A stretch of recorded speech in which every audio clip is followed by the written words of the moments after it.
Alors, l'histoire que je vais vous raconter est celle de mon oncle, du nom de Ba Mamadou Bobo, qui est le jeune frère direct de mon père, qui a été arrêté au temps de l'ancien régime, au temps du régime du président Ahmed Sékou Touré. Je suis Alimatou Kamara, je suis avocate et activiste des droits de l'homme. Et j'avoue que mon parcours est plutôt influencé par des stigmates liés à l'histoire de ma famille, notamment à celle de mon grand-père maternel, qui était Thibou Tunkara, qui a été ambassadeur dans plusieurs pays. Il a été ministre en Guinée. Et il était à l'époque un compagnon de l'indépendance. Et malheureusement, en 1971, après l'agression du 22 novembre 1970, à la suite des enquêtes qui avaient été faites à l'époque, il a été arrêté en 1971. Et en 1970, il a été arrêté comme beaucoup d'autres de sa génération, beaucoup d'autres commerçants qui étaient connus ou bien que l'on prétendait être riches. J'ai dû entendre parler de beaucoup de gens comme ça, Baïdi Gueye, comment ça s'appelle ça, la famille Haribo, beaucoup d'autres entrepreneurs qui ont été engloutis dans le système. En 1970, il a été arrêté une première fois, vers la fin de décembre 70, pardon, début décembre 70. Il a été libéré le 25 janvier 71. Le 25 janvier 71, c'était le jour des pendaisons du 8 novembre. Et pour ce qui concerne Conakry, que les pendaisons qui ont eu lieu encore dans toutes les préfectures, à l'époque c'était comment on appelle ça déjà, c'était des gouvernorats. On a pendu beaucoup de Guinéens dans chacune des préfectures de Guinée à l'époque. Et mon père a été libéré ce jour-là. Je suis docteur Rama Diallo, mais j'aimerais bien qu'on m'appelle docteur Tarang quand on parle de Kamboaro, parce que c'est une façon d'immortaliser mon père. Je l'ai perdu, je n'avais pas 9 ans. Bon, j'ai dépassé 50 ans, mais je n'avais pas 10 ans quand il a été arrêté ou plutôt kidnappé. C'était un 27 juillet 1971. Selon ma mère, il devait dîner. Elle lui a demandé de rester pour le dîner. Il a dit qu'il avait une réunion du parti, du PDG. Et il est sorti ce 27 juillet nuitamment et il n'est jamais revenu. Donc nous considérons qu'il a été kidnappé par M. Sékou Touré, qui fut le premier président de la Guinée indépendante. Et il a été amené où? On ne sait pas. Bon, généralement, on dit qu'il a été amené au Kamboaro. Mais jusqu'ici, on ne sait pas en fait. Ce jour du 27 juillet, il a été incarcéré où? On aimerait savoir. Mon père était directeur de Guinée Sport d'alors. Il a été arrêté à cause de son grand frère qui s'appelle capitaine Abou Souma. Quand capitaine Abou Souma, selon ce que a raconté ma mère, a été arrêté en 1969 dans le coup de Kamandiabi. En 1970, il y a eu une agression en Guinée. Kamboaro a été attaqué, il a pris la fuite. Quand il est sorti de Kamboaro, il a réuni la famille pour dire à toute la famille de se débarrasser de la Guinée, de quitter. Parce que les conditions dans lesquelles il a été arrêté, selon ce que ma mère m'a dit, et sa femme m'a raconté, Madame Malik Relsi, il a été avisé qu'il allait être arrêté. Mais il ne croyait pas. Il était à Zérekoré. De Zérekoré, il est arrivé à Conakry, là où il a été arrêté.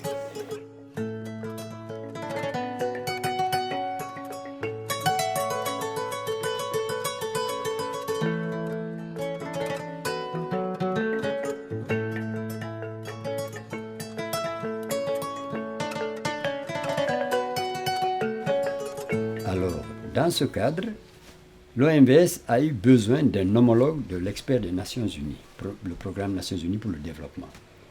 Ils ont donné des bourses à la Guinée, au Sénégal, au Mali, à la Mauritanie. En Guinée, j'étais le seul qui pouvait bénéficier de cette bourse parce que j'étais le seul qui était dans ce domaine-là. Donc j'ai eu cette bourse. C'était pour aller à Paris, à l'Orstom, passer 2 ans, rédiger mon diplôme et puis voilà, rentrer au pays. Rentrer au pays pour travailler à l'OMVS. Alors, comme c'est moi qui avais été faire les constats sur les crues du fleuve Niger, c'est moi qui avais rédigé une requête pour demander aux Nations Unies de nous offrir des appareils automatiques d'annonce de crues.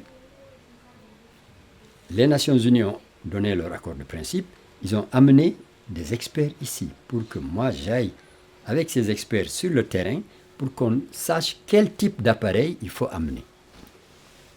Donc on fait un ordre de mission comme d'habitude, on va à l'aéroport, et puis je fais les formalités de départ, j'attends qu'on nous appelle à l'embarquement. C'est là qu'un gendarme est venu, il m'a dit, c'est vous qui vous appelez Costa. À l'époque j'avais 24 ans, vous pouvez imaginer, et on m'appelait Costa. J'étais un peu de la locomotive de la jeunesse ici. Alors, il m'a demandé, il m'a dit, mais tu ne voyages plus. Je lui ai sorti mon ordre de mission, signé de Ismaël Touré, et je lui ai remis.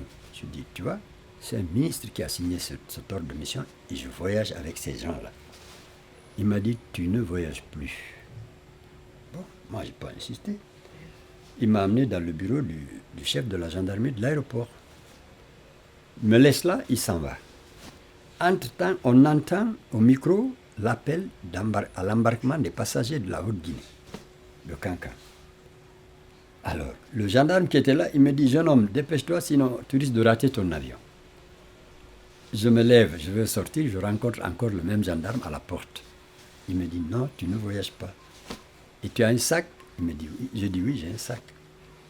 On va à l'endroit, il prend mon sac, et puis,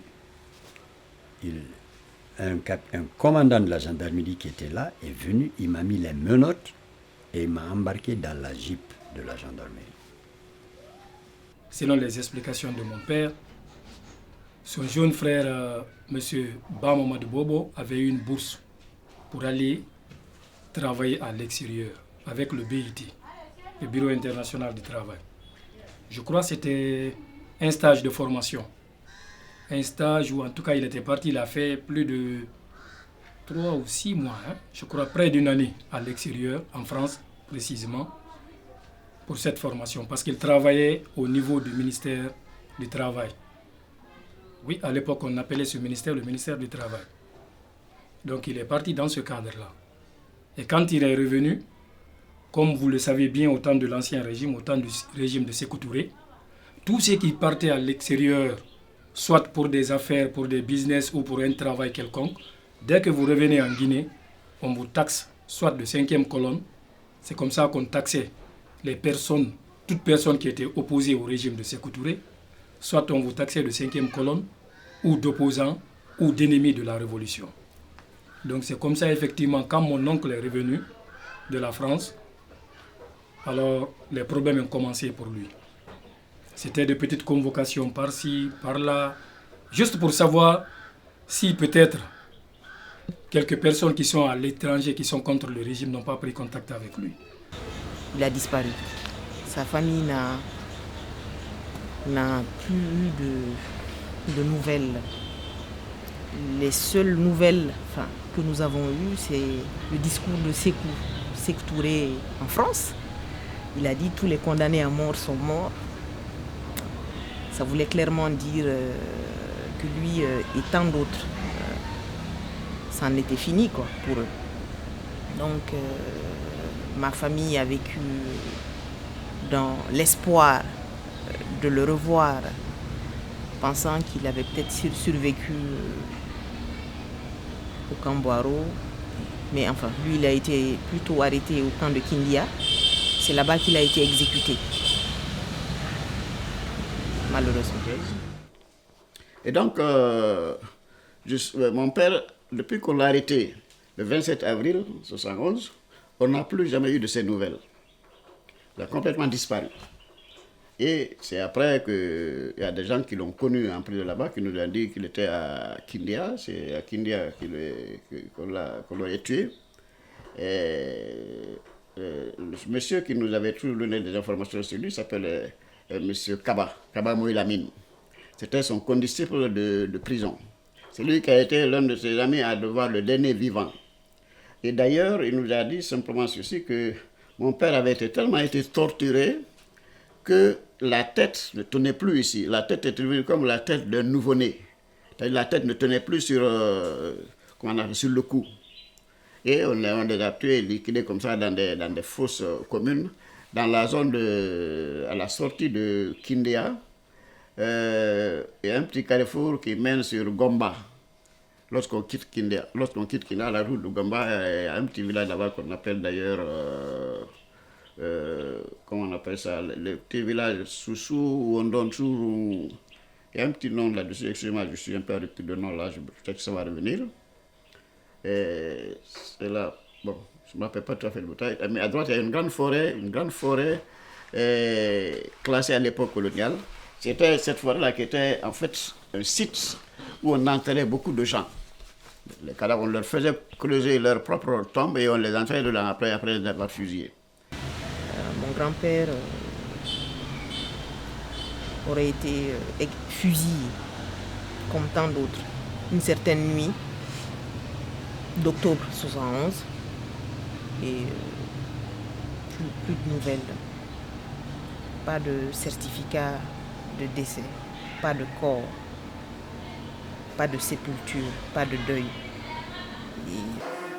Après, mon père a été arrêté le 5 décembre. Il a été exécuté en 71. Le 5 décembre 70, il a été pendu à chose, comment on appelle, à Koundara, là où il a servi avant d'être Conakry.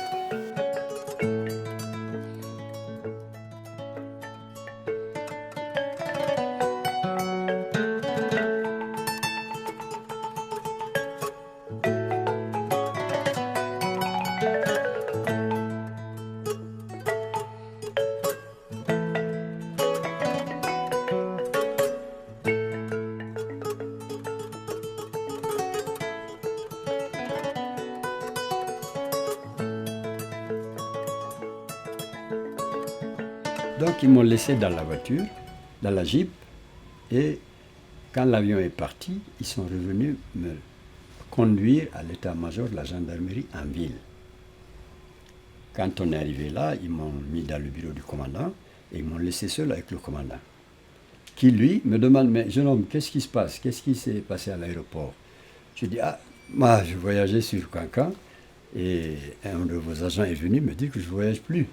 Il m'a amené ici dans votre bureau devant vous. C'est vous qui savez ce qui s'est passé à l'aéroport. Moi, j'en sais rien. Alors, de là, il m'a pris et ils m'ont fait, je crois, 21 photos sous toutes les coutures. Alors, ils m'ont mis au PM3, dans un violon de PM3. Et je suis resté là une semaine. Ce jour de l'arrestation, c'était le 14 juin 1971, à 9h45. Et là, je suis resté là depuis ce lundi-là jusqu'au lundi suivant. Et évidemment, mes parents ont cherché à me voir, à savoir où je suis pour au moins m'amener à manger. Ils n'ont pas pu. Et je ne recevais pas donc mon repas. C'est des ingénieurs des travaux publics, un groupe qui était là. Parmi eux, ceux qui avaient fait le rond-point de Matam, ce célèbre rond-point, c'est eux qui me donnaient un peu à manger de leur plat. Et le 8e jour, il y a un monsieur qui est arrivé dans une voiture de André Sasson qui venait d'être arrêté et qui était donc à Boiro. On avait confixé sa voiture et il est venu avec cette voiture, il m'a embarqué. Ils m'ont amené au camp Boiro et directement au bloc. Alors, arrivé au bloc, naturellement, la tradition qu'ils ont au bloc à la réception des gens. Ils m'ont mis au bureau du chef du bloc, ils m'ont déshabillé, et puis ils m'ont envoyé dans une cellule, la cellule 22. Je suis resté là, tout seul. Et donc, le matin du 28 juillet, n'étant pas revenu, moi j'ai remarqué que ma mère pleurait le matin. Je lui ai demandé pourquoi elle pleurait. Elle n'a pas pu me répondre, elle a fondu en larmes. J'ai aussitôt deviné que mon père avait été arrêté parce qu'à l'époque c'était vraiment... C'était horrible et c'était la terreur. C'était la terreur. Bon, c'était la terreur. Par la suite, j'ai appris. Mais comme j'étais une gamine, je n'ai fait que deviner. Je lui ai aussitôt posé la question. Je lui ai dit, ah, on a arrêté papa. Elle a davantage fondu encore en larmes. J'ai compris donc que mon père avait disparu. Mais en espérant qu'un jour, il reviendrait parce qu'on était extrêmement proches. On a toujours, enfin, ma mère, ses frères, sa maman, enfin, son épouse, ma grand-mère, a toujours nourri l'espoir peut-être revoir son époux, parce qu'il y a en 84, quand on a ouvert le camp Boiro, certains étaient encore en prison. Donc il y avait encore de l'espoir de le revoir sortir de prison. Malheureusement, non seulement il n'est pas ressorti de prison, mais on n'a jamais su ce qui s'était réellement passé. Donc, en 1973, nous sommes venus de colère, on est venu à Mafanko en 1973, on a été présenté au chef de quartier pour dire que ça, c'est la famille des 5e colons. Donc, on était surveillés. Dès qu'il y a quelque chose, nous sommes les premiers à interpeller. Il y a une des filles de capitaine Abou Souma qui est restée dans notre famille, qui s'appelle Alima Souma. Sa maman m'a dit que quand elle partait après l'arrestation de son mari en sortant, que je ne sais pas, c'est qu'elle, Fassiaka Oussimel, a retiré l'enfant pour remettre l'enfant là à mon père. La Française, Marie-Claire, elle est sortie de la Guinée, elle a laissé son enfant de 3 ans dans la main de mon père. Quand mon père fut arrêté, elle était dans la main d'une dame métisse qui s'appelle Djenab Sabat, qui est à la SIG. Donc elle aussi actuellement elle est là. Les autres, tous nos parents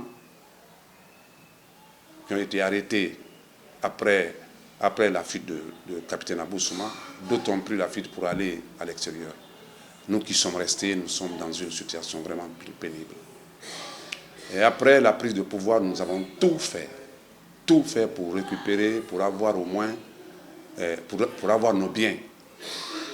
Et cela, jusqu'à présent, nous ne sommes pas rentrés en possession de nos biens.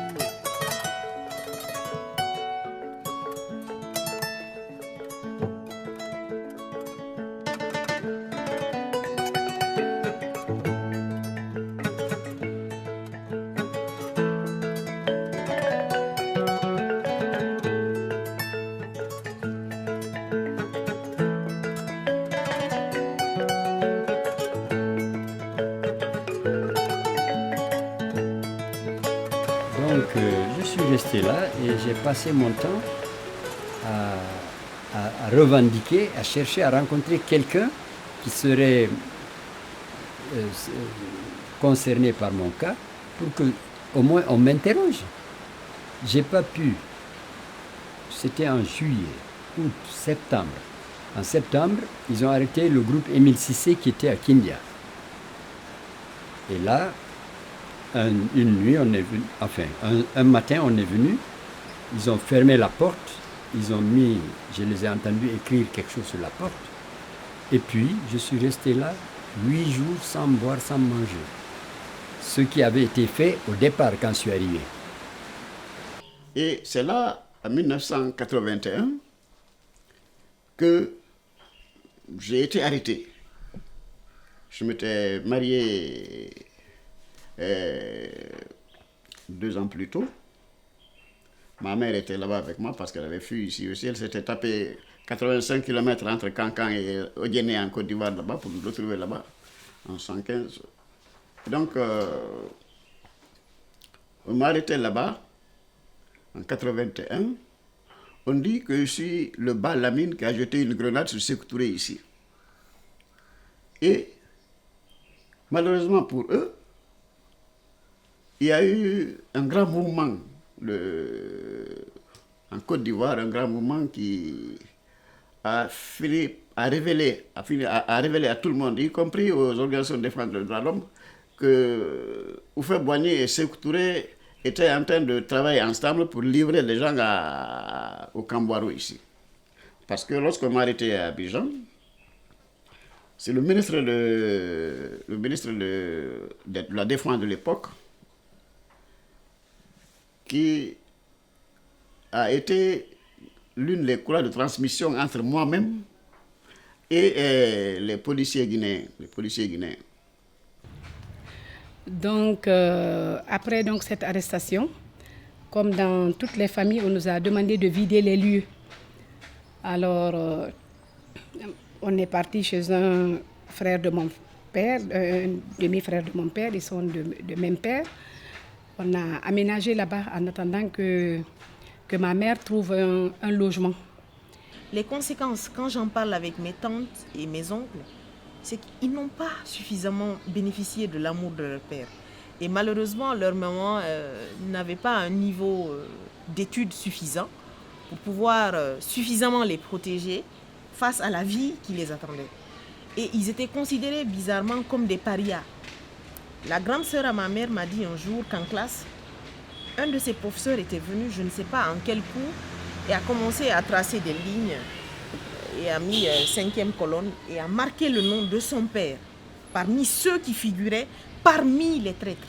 Elle était en classe. Elle voyait que celui qui l'a mis au monde est traité de traître, de paria, de celui qui aurait trahi la nation ou le pays. Et elle tremblait. Elle tremblait parce qu'elle était atteinte dans sa dignité. Et ça, ce type d'histoire vécue, quand on raconte cela à un enfant, il va de soi que ça crée un sentiment de révolte. Et cette révolte-là, elles l'ont vécue, mais quelque part, elles nous l'ont transmis en nous expliquant un peu qu'elles ont vécu ça. Perdre tout du jour au lendemain, se retrouver sans maison, sans nom, être pointé du doigt dans la rue, traité de fils de 5e colonne, je pense que ça n'a pas été facile. Personnellement, ma grand-mère elle a perdu la tête. Elle a vécu une dépression. Elle ne s'est retrouvée qu'en 1984, que le jour où on a annoncé la mort de Sékou. Donc vous voyez un peu les conséquences que cela a causées.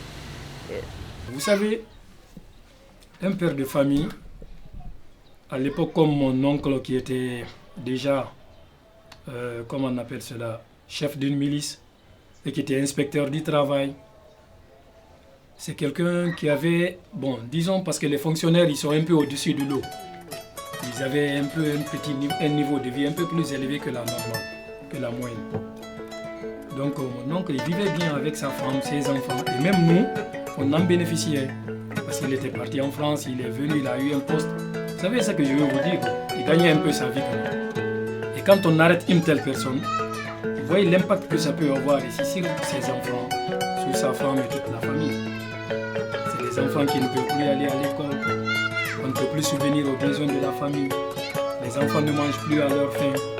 Et c'est mon père qui était obligé, quand on l'a arrêté, c'est mon père qui était obligé de prendre toute sa famille en charge. En plus des enfants aussi de mon père.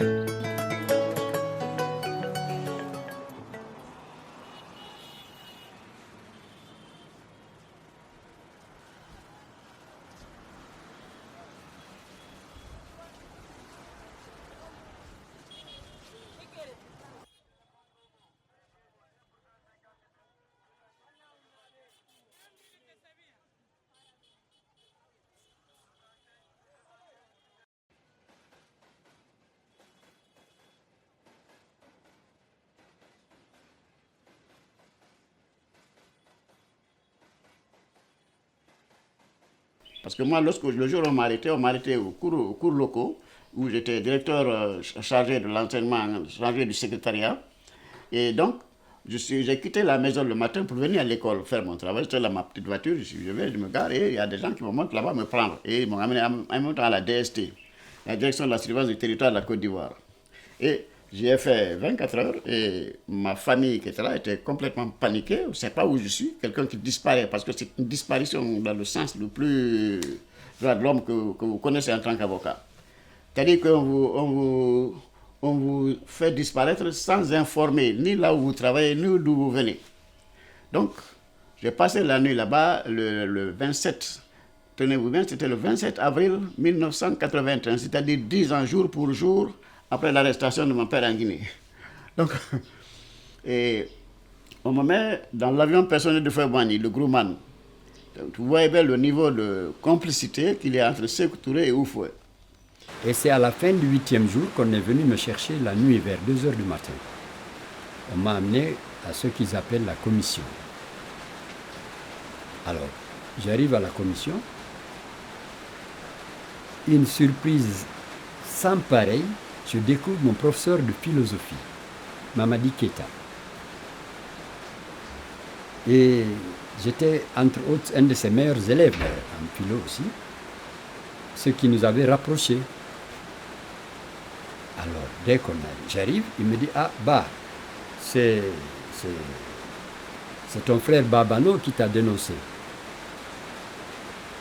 J'ai dit, ah, camarade ministre, j'ai dit, moi j'ai été arrêté le 14 juin.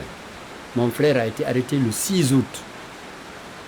Je l'ai vu entrer au bloc à 22h de la nuit. Comment il a pu me dénoncer?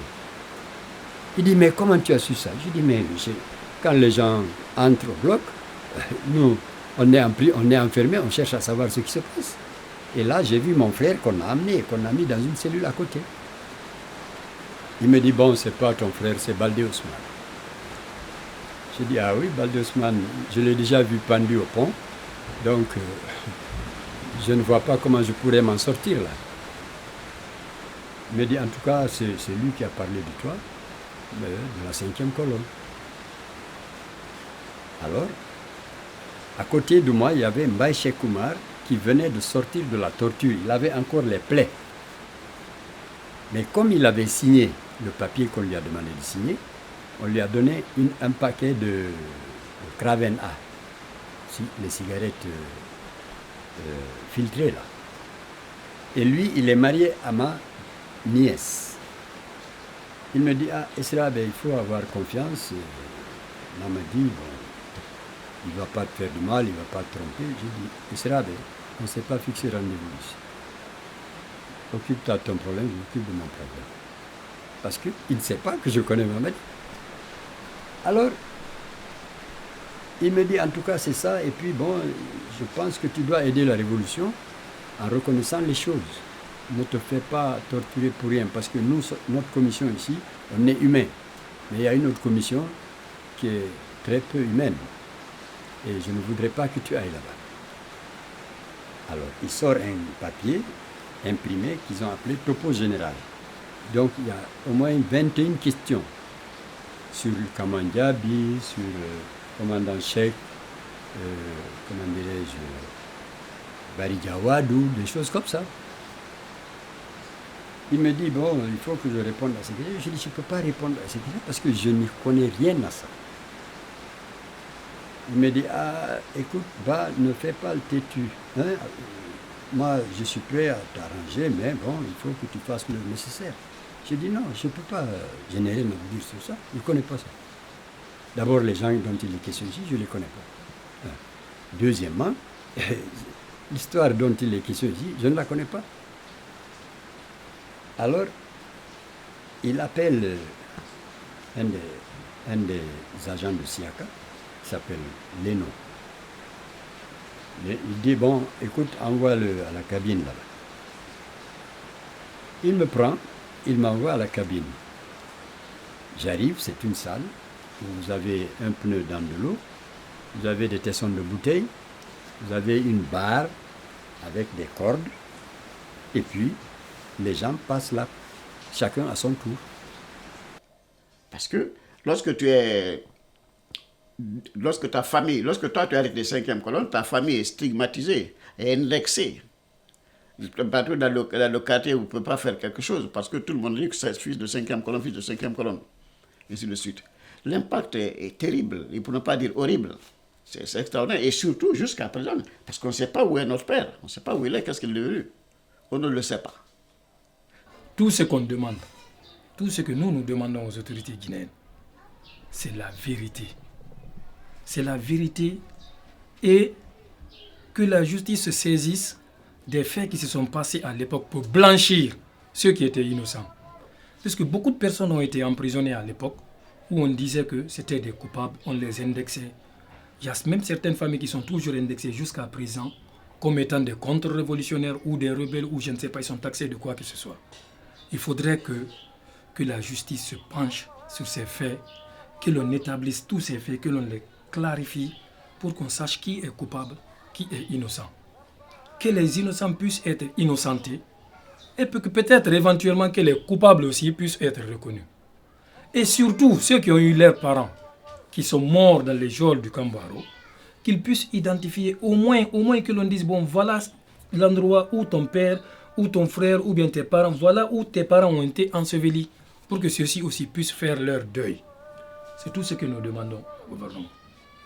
L'histoire nous montre aujourd'hui, en bégayant, en se répétant sous d'autres formes, qu'il n'y a pas raison de se taire, qu'il faut en parler et qu'il faut de plus en plus transmettre ce qui s'est passé aux générations futures pour qu'en Guinée, que nous tirions les leçons de notre vécu, qu'on se dise, si on veut un état de droit, on ne peut pas tuer des gens et ne pas faire de justice. Si on veut un état de droit, on ne peut pas cautionner que des gens aient été mis dans des fosses communes, que des Guinéens soient dans des fosses communes. La preuve est que après, ceux aussi qui étaient aux manettes se sont retrouvés quelque part dans les fosses communes. Et on ne peut pas se réjouir de ça. Moi, je trouve que c'est dangereux. Ce qu'on a vécu dans notre pays est à la limite dangereux. Moi, quand je prends j'ai revu des photos de mon grand-père qui m'ont fait un peu sourire. Il était hyper jeune et il partait en tant que militaire en République démocratique du Congo pour appuyer la République démocratique du Congo dans l'acquisition de son indépendance. Et après, j'ai eu d'autres informations me disant, écoute, le véhicule dans lequel Lumumba s'est enfui, quand on l'a mis en résidence surveillée, c'était une voiture de la Guinée. Et occulté à ce monsieur, aujourd'hui, le droit à une réhabilitation, je trouve que c'est fou, quoi. Voilà, quoi. Ce sont des gens qui se sont battus pour des valeurs, des idéaux. Voilà, et dire aujourd'hui que ces personnes-là, on ne doit pas parler de ça, moi je trouve ça que, à la limite, c'est une façon d'effacer l'histoire et que c'est pas juste. C'est pas juste. Et depuis 1985 ou 6, l'association des victimes du Kambaro existe. Elle s'est battue comme elle peut jusqu'à l'heure où nous parlons, mais jusqu'ici, on n'a pas eu gain de cause. On ne sait pas où sont les disparus, où les corps ont été dissimulés. Et les mêmes causes produisant les mêmes effets, il y a eu le 28 septembre 2009, sous la gouvernance de la junte. Donc, des corps ont été aussi dissimulés à l'époque. Parce que les corps qui n'avaient pas été rendus sous le régime du président Sékou Touré, il y a eu ce malheureux exemple. Donc, les mêmes causes produisent les mêmes effets. Ce qui fait que nous demandons aux gouvernants actuels de nous aider à restituer les charniers. Certains charniers sont déjà localisés, Nongo, et au bas du Mont Kakulima, à Kindia. C'est déjà répertorié et donc il suffit qu'il y ait une volonté politique pour qu'on puisse exhumer les restes là, mais exhumer les corps, c'est-à-dire qu'on nous rende les charniers et qu'on nous autorise à exhumer pour avoir des restes. S'il y a une possibilité de faire des tests ADN, que chaque famille récupère ses restes. ou au moins si cela demande beaucoup d'argent, il faut peut-être au moins restituer les charniers, qu'on y érige des stèles. Et surtout, on ne peut pas ne pas juger le président Sékou Touré. On ne peut pas continuer à parler de lui comme s'il avait été un héros, alors que son côté tyran a dominé le côté héros. On avait créé une commission nationale de restitution des biens. Cela a évolué d'une manière vraiment que moi je n'apprécie pas parce qu'ils se sont bloqués. À un moment donné, ils étaient bloqués. Il a fallu qu'une fois, je suis allé voir Fassiné Touré, comment on appelle, le général Fassiné Touré. Je lui ai expliqué les conditions dans lesquelles nous avons vécu pendant tout le règne de CMRN. En ce moment, il était le médiateur de la République. Il m'avait promis qu'il allait vraiment penser à moi. On n'a obtenu qu'un bien qui est à Gbessia. Pendant 30 ans, on n'a pas pu mettre main. Il y avait beaucoup d'empêchements. Finalement, je suis allé voir Christian Sow, qui était ministre tout dernièrement, qui m'a dit qu'il a été l'avocat des victimes. Au cours de cela, il m'a invité d'aller voir un avocat ici qui a été victime, qui vient de décéder. Donc je suis allé voir ce dernier, il m'a aidé. En première instance, on a gagné. En deuxième instance, on est parti jusqu'à la Cour suprême. Nous avons tenu gain de cause. Mais dans l'exécution pour restituer notre concession, jusqu'à présent, on n'a pas pu.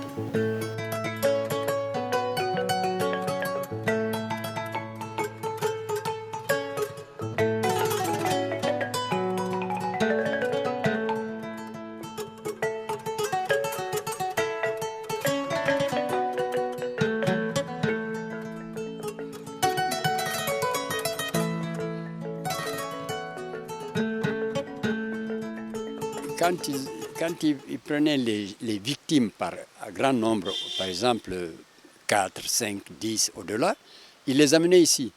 Sinon, si c'était des individualités, ils les enterraient même à l'intérieur du bloc. Par exemple, l'officier allemand qui a été tué sous la torture, il est enterré dans le bloc du Cambouaro. Et il y a même un ouvrage qui a été fait sur sa tombe. Il y a plusieurs personnes qui sont là-bas, mais c'est des individualités qu'on a enterrées à cet endroit-là. Ici, c'est quand ils avaient plusieurs personnes et ils les amenaient ici nuitamment. C'est par après d'ailleurs que les gens ont su que c'était au cimetière Nongo qu'ils amenaient les gens. Parce que les gens pensaient toujours qu'on les amenait jusqu'au Kakulima. Mais très souvent, ils les amenaient jusqu'ici. Et malheureusement, on ne peut pas, pour le moment, dire que c'est Paul ou Pierre qui sont enterrés ici. Et l'objectif, c'est de demander aux autorités de nous rendre les charniers, qu'on porte le deuil et qu'on donne une sépulture digne de son nom à nos parents qui ont disparu.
ici, vous avez deux sortes de tombes en tout cas. Les tombes organisées par les familles qui sont venues enterrer les leurs, donc des gens qui ont une sépulture normale, et les tombes des détenus.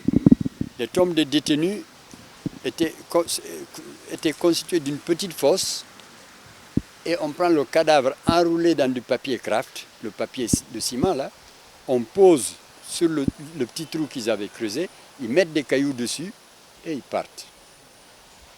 L'exemple concret que j'ai eu, c'est quand on est allé chercher le corps du mari de Nadine Barry. On n'avait pas besoin de fossoyeur pour pouvoir récupérer le corps. Vous enlevez les cailloux et le corps apparaît. Donc ici, c'est ça qui est arrivé ici. Et encore une fois, je déplore que nous ne connaissons pas nommément les gens qui sont là. Notre souci, c'est de récupérer les charniers, donner aux victimes une sépulture digne de son nom et qu'on puisse porter le deuil. La Guinée en a besoin. Les familles en ont besoin.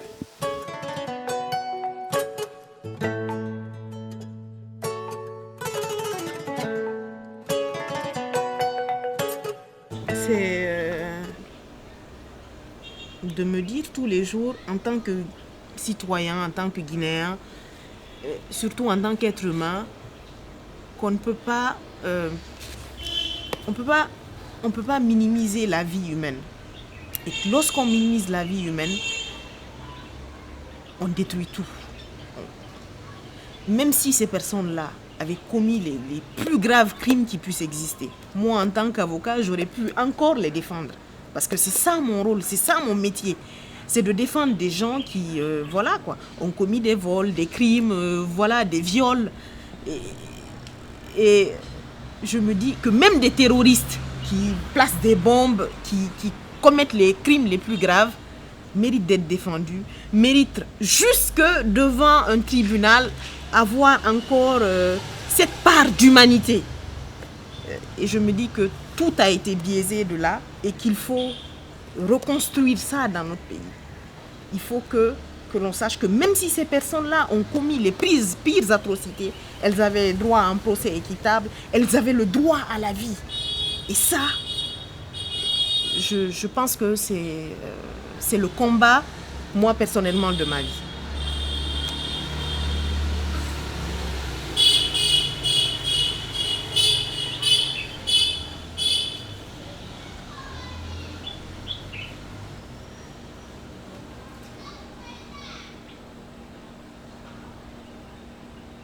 Je vais annoncer chaque tranche. Aouz billahi minash shaitanir rajim. Bismillahir rahmanir rahim. Astaghfirullah. Allahumma salli ala sayyidina. Bismillahir rahmanir rahim. Alhamdulillahi rabbil alamin.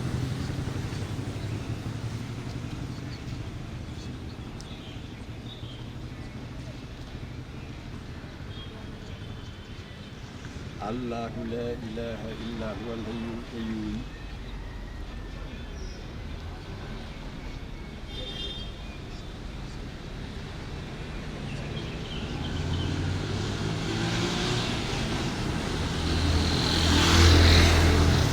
Bismillahirrahmanirrahim. Qul huwallahu ahad, Allahus samad, lam yalid wa lam yulad wa lam yakul lahu kufuwan ahad.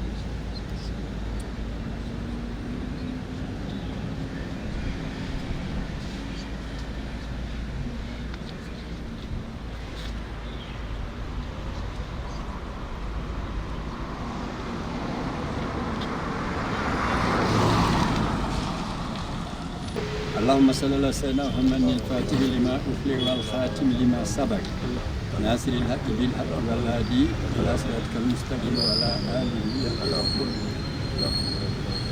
يا الله إنك والد يا الله يافو يا الله يرلق يا الله جبل الجنة ودا الجنة جبل المأوى يا الله إذن جنات الفردوس نيسنا بكل سمعني لله يا الله كم بركم يا الله دم حقنا يا الله يافو بكلك يافا يا الله koye barke ma danna e haqqe ma neɗe wano taw yaati en barke dina ka kamil o fatiha salatul fatiha barke alquran karim barke inna lillahi wa inna ilayhi rajiun allahumma salli ala sayyidina. Merci beaucoup.